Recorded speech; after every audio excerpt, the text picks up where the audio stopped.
गोंय सरकार आणि Reliance Salgaonkar company मजगती वीज खरेदीच्या बिलाचो वाद एपिलेट कोर्टात पावलो। गोंय सरकारान रिलायन्स साळगांवकर पॉवर कंपनीक 15 एप्रिल 2018 मेरेन वीज बिलांचे थकीत देणे म्हूण 292 कोटी रुपया दिवपाचे अशी 16 फेब्रुवारी 2018 दिसा आर्बिट्रेशन ऑथॉरिटीन ऑर्डर दिल्ली। सरकार सगळे पैसे फारीक करिना तो मेरेन 15% जुरान भरपाय वाडटली अशें आर्बिट्रेशन ऑथॉरिटीची ही ऑर्डर म्हणटा। आता गोंय सरकारान आर्बिट्रेशन अधिकारिणीच्या निर्णया आड एपिलेट कोर्टा मुखार आव्हान दिला। सरकाराचो दावो असो, रिलायन्साक 292 कोटी फारीक करूंक सांगपाचो आदेश चुकीचो। रिलायन्सान चुकीचे बिलिंग केला, कारण नासतना बिलां वाडीव दरान जारी केल्यात।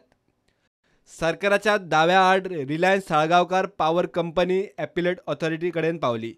आर्बिट्रेशन अधिकारिणीन निर्देश दिला त्या प्रमाण 292 कोटी आणि 15% जूर फारीक करूंक सरकाराक निर्देश दिवचे म्हूण कंपनीची मागणी। एपिलेट ऑथॉरिटीन सगळ्यो संबंदीत याचिका एकठांय करून केस 11 आणि 12 ऑक्टोबराक दवरल्या। मात लवादाच्या आदेशा प्रमाण सरकार थकीत देणे फारीक करी मेरेन देणे बिलाचो आंकडो 15% जुरान वाडटा। प्रकरण कोर्टात जितले दीस हुमकळटा तितले दीस बिलाचो मिटर वाडटलो। केस जिखल्यार सुटले, केस हातांतल्यान गेल्यार तिजोरेक वेल्यान आनीक खार। प्रुडंटा खातीर सिनियर रिपोर्टर मुकेश कुमार।